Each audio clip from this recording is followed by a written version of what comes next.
Well, as you can see, the iris are starting to finish their flowering this season, and this clump right here, it's getting pretty dense. This is a great candidate for doing some division. So that's what I'm going to show you guys in this video today. Now, dividing our iris is really beneficial if you just want to create some new plants for free, but also as your plants grow and expand and become denser and denser, many times that can end up leading to a diminished flower display. So if you've noticed that your plants haven't been flowering quite like they used to, and they're getting super dense in their growth, they might be a good candidate for dividing. Now, of course, the trickiest part is knowing where to start. And really and truly, the best place to start is just by taking your shears and cutting back all of the fans to just a couple of inches. This is really going to make it easier to see what you're doing as we get further into the dividing process.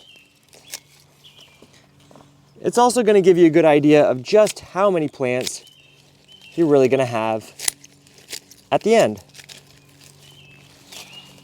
Removing any old brown foliage like this at the same time.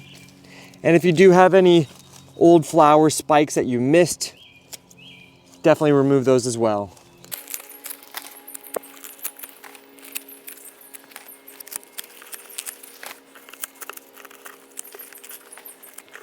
Well, as you can see, this is quite the dense section of iris. And the next thing, I'm gonna get a rather sharp pointed shovel like this, and I'm gonna start digging around the outside, digging up this entire section all at once.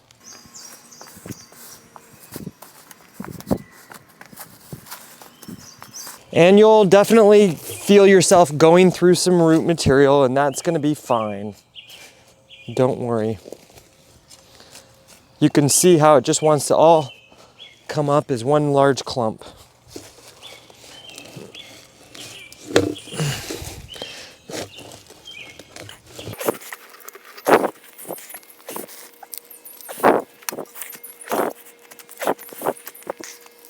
All right, it looks pretty good. And I will generally try to knock some of that soil back in here.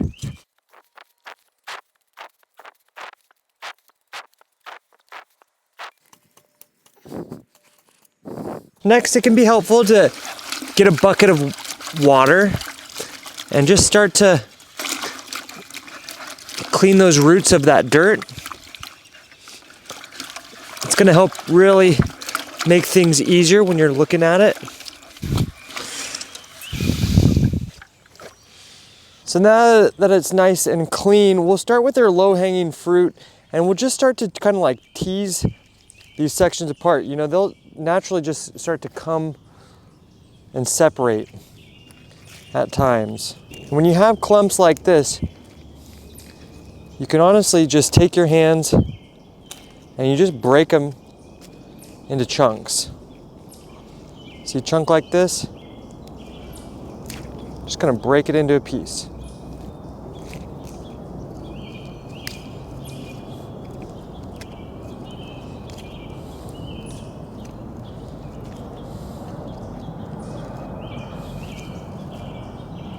And there you go. Now we have 1, 2, 3, 4, 5, 6, 7, 8 clumps just like that. So now at this point you have two options. You can take these lovely little clumps like this and just go plant them right away. These are going to be totally fine to go plant immediately because they don't have any open wounds.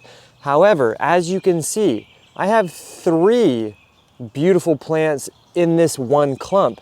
So what you can do, you can take this and divide this even further into 3 individual plants. But first I'm going to show you how to, if you do want to just plant these clumps as is, it's really easy to do. Let's go do it real quick. Now, as you can see, these clumps, they fan out in one direction. So it's important that you situate them in the direction that you want that foliage to fan out. So if I want the foliage to go like this, then of course I need to plant it this way. If I want the foliage going towards my deck, then I would do it this way.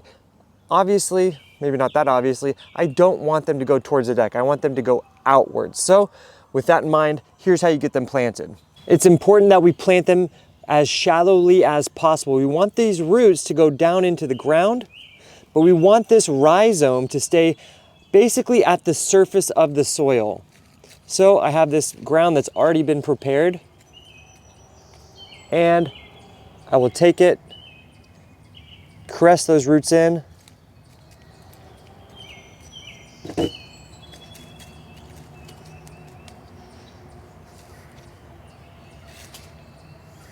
and you might want to kind of stabilize it a little bit just like that so that it does stay upright. And as you can see, I am allowing that rhizome to stay visible. If you have these roots that are kind of extending out, try to get them buried. We want all the roots to get buried. But we want these rhizomes to be visible because they need as much sunlight as possible in order for the plants to create the energy needed to flower profusely. Now, for these guys, when you want to separate them, what I like to do, I'll take some nice, clean, sharp shears, and when I will just simply cut them,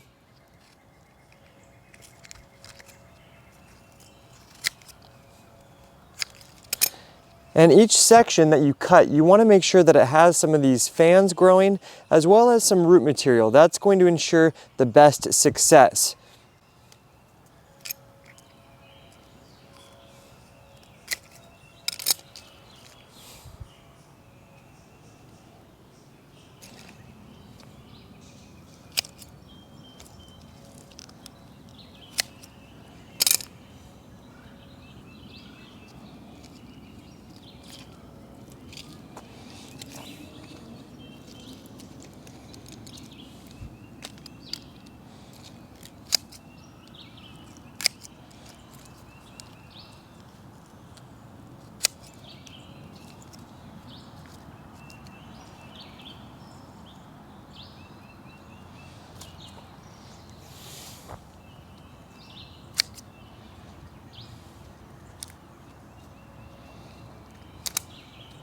And sometimes you can just use your hands and just break it right off, and that'll work just as well.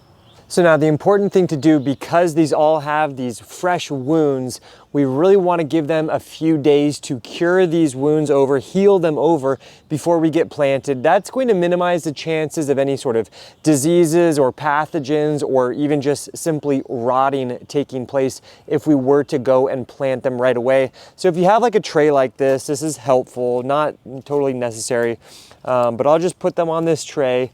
And then from here, we're going to leave them in outdoors in a shaded location away from any rainfall for about 3, 5, maximum 7 days. And once they've had a chance to cure over like that, we will revisit and I will show you how to get these guys all planted up. But in the meantime, it's pretty amazing. We started with that clump and I have got like 30 individual plants now. That's awesome. All right, so it's been 5 days, and as you can see, the rhizomes have calloused over. Now it's safe to get these planted into our garden beds, and we won't have to worry about any potential rot. So let me show you how to quickly get them planted. It's very easy. So we have some other iris right here, and you can see the fans are going that way. So we want to plant it in the same fashion so that these fans are like that. And you're just gonna dig a very shallow little divot. Same as we did before. We're gonna get those roots into the ground and try to keep that rhizome as close to the surface as possible. And there you go. Took about 2 seconds. Making sure to keep that rhizome as close to the surface of the soil and if possible, visible so that it can get the sun's rays directly on it. And with that, now you know how to quickly and easily divide your iris so you can make more of your own plants as well as ensure the plants that you are growing in the most optimal conditions and able to flower as freely as possible. If you do have any other further questions or comments, make sure to leave them down in the comment section below. Thanks for joining me here on Plant Vibrations. I'll catch you later. Ciao.